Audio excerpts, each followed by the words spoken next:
welcome back to another episode of Fishing for Blanks. I know we've been very quiet, but we've been doing very short sessions recently.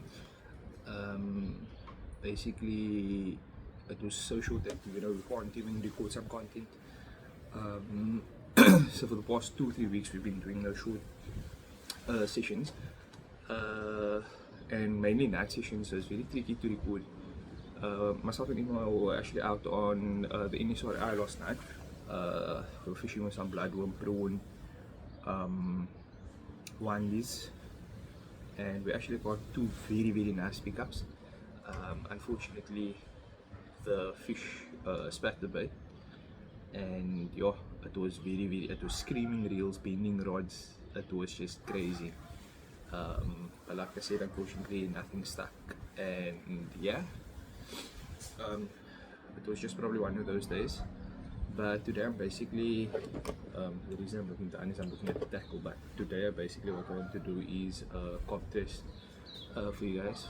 As you know, the Kob has been coming out recently, very early, but they are here. So yeah, basically what I want to do is I want to do a quick trace presentation. Again, and like I always say, this is what works for me. It's not the right way, it's not the wrong way, and it's just personal preference, what I prefer using. So it's something that either you guys can take, use it and see if it works for you, or you can just pop some comments down there for any improvements or any other traces that you think I should try. So yeah, let's get to it. So as you guys can see, this is my preferred tackle to use. It's either 6.0 Demon Circle or 7.0 Gammas. I usually like this very small dingle, but sometimes do fish a bigger dingle like that, but I prefer keeping it very small. 5-ounce sinker, sometimes go up to 6.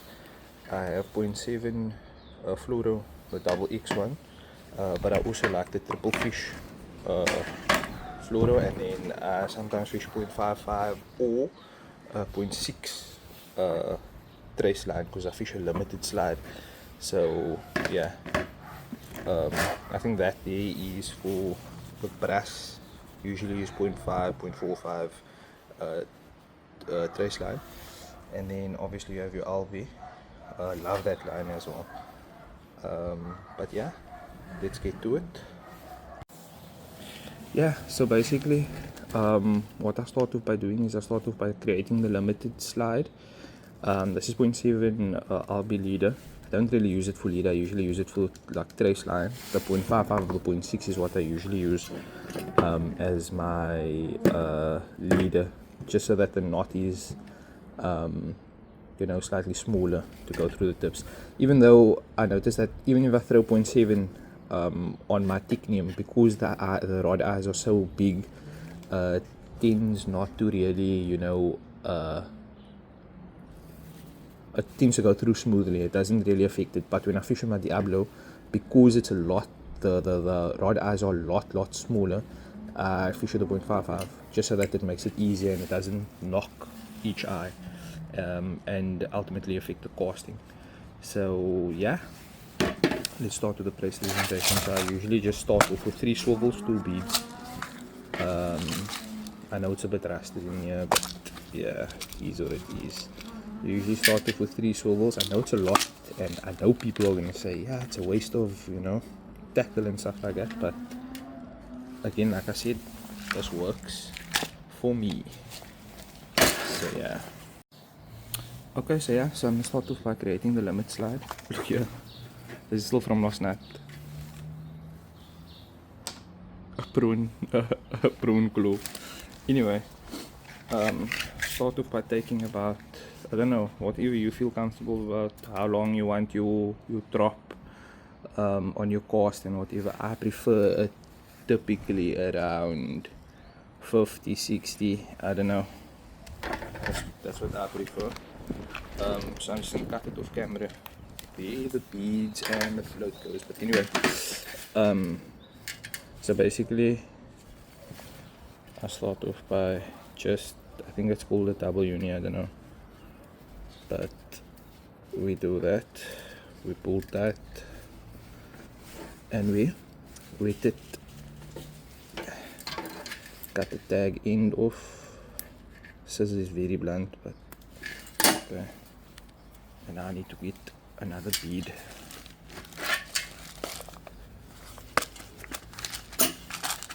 Two beads.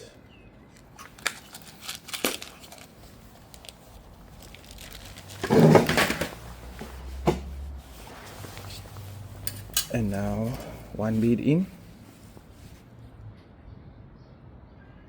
one bead in, one swivel in, another bead, and then another swivel, and you know, we knot him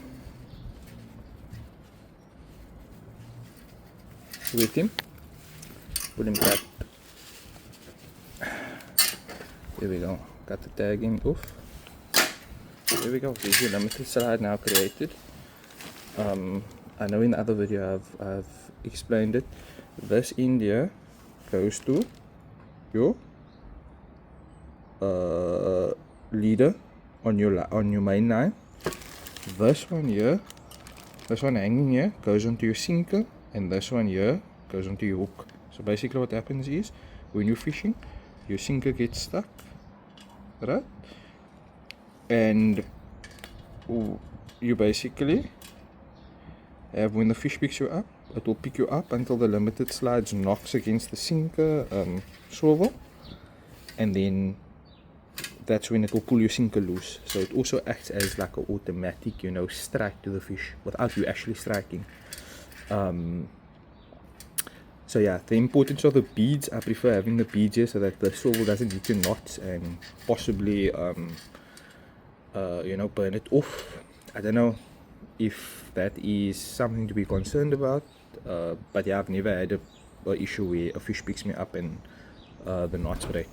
So yeah, so I'm going to show you my setup for the hooks now. So I will tie it on the gamma, but actually I will do it on the on the demon circle. So I prefer, my favorite hook to use for Kob is a demon circle, and the main reason for the demon circle, it's a very thin gauge hook, and it doesn't really bring the dingle down, especially if I'm fishing with a smaller dingle, because the hook is so light. This dingle still has the ability to lift the hook up, and maybe I can show you in the pool a demonstration of how the dingle will float with the hook on. But with the gammas, generally what I do with the gamma is I will add an extra float on. So I will maybe take, for example, it's very little, but I mean I'll maybe take one of these tab floats. Take one of these tab floats on top of the gamma on the main line, and then have this attached to it as well. So we have that extra flotation. Again, guys, like I said, this is what works for me. This is what I do. So, you know, yeah. When I'm fishing with bigger dingles, I don't mind going with a bigger, with a gamma. Let me see if I can take this out quick.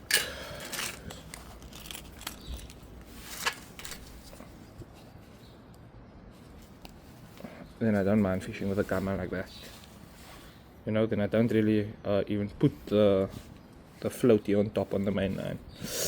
But yeah, so like I said, I will show you quick how I do a 6-0 demon circle. So I will take my fluoro.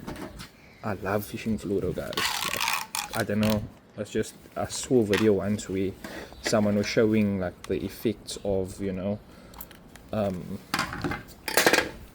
when you use fluoro versus when you don't, and how the what you call it looks, how it looks in the water and all of that stuff. And then ever since that day, I, you know, switched to fluoro and was like, this is what I want to use. So I basically do the I'm not sure if you can, I don't know, this is typically, guys, with a thicker line, if I'm using 0.7 line, if I snarl the hook normally, then basically what happens is it will unravel because of the thickness of the line. So typically what I do is I do this knot onto the hook. I'm not sure what it's called, but I'll do this knot onto the back of the hook, and then I snell it coming through the back. Snell him coming through the back. So we have that. We have the hook coming through the front, and we're not worried about the unraveling because we have it cinched down here at the back. So again, cut off your tag in here, and then I'm just gonna add this in. Guys, this is how I fish. I know you're gonna laugh, but this is how I fish. Okay, and then onto my dingle, and then attach to the hook end of your limit slide. Just double your name again with him. There we go.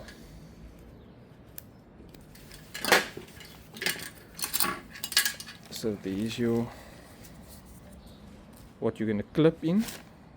Your sinker will go onto this swivel here, and this attached to your main line. So I'll attach the sinker quick so I can just show you, you know. There we go.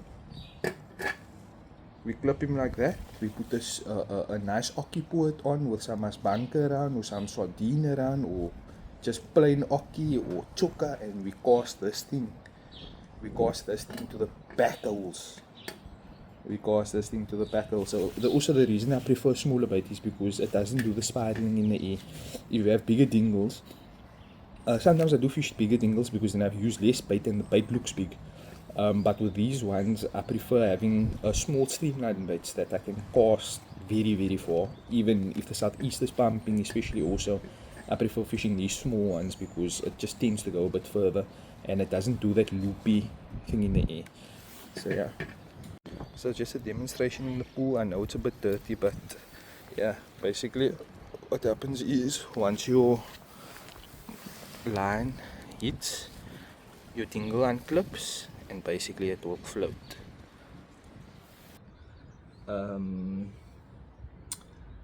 I do think I'm going to be doing a live presentation as well,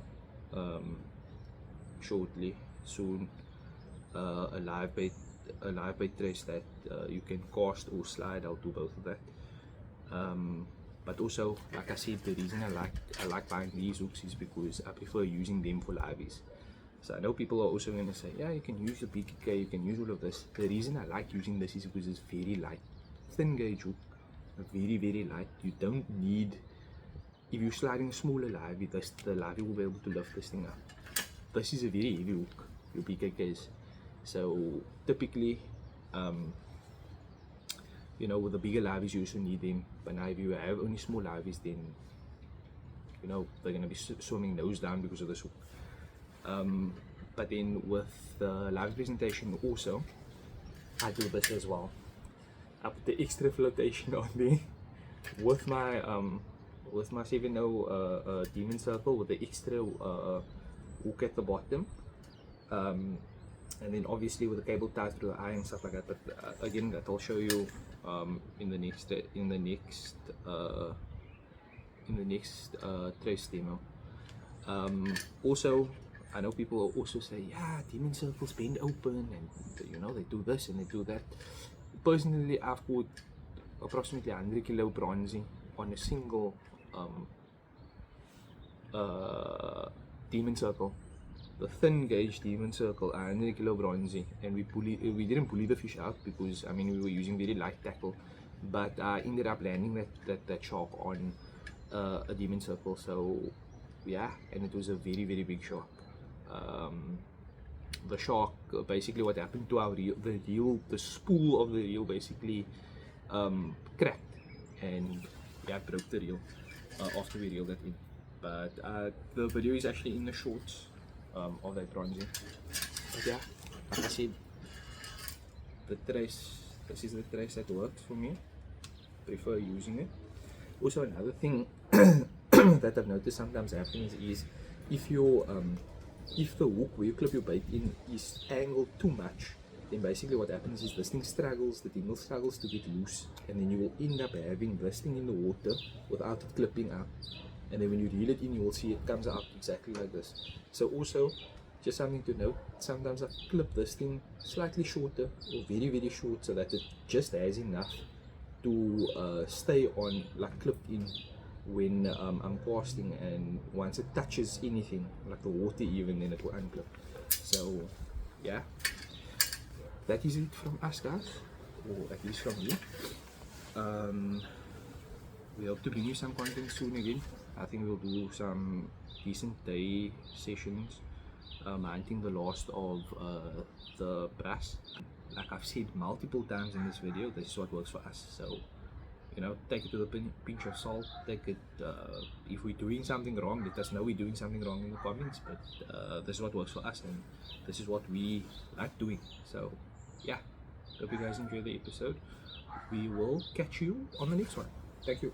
Bye.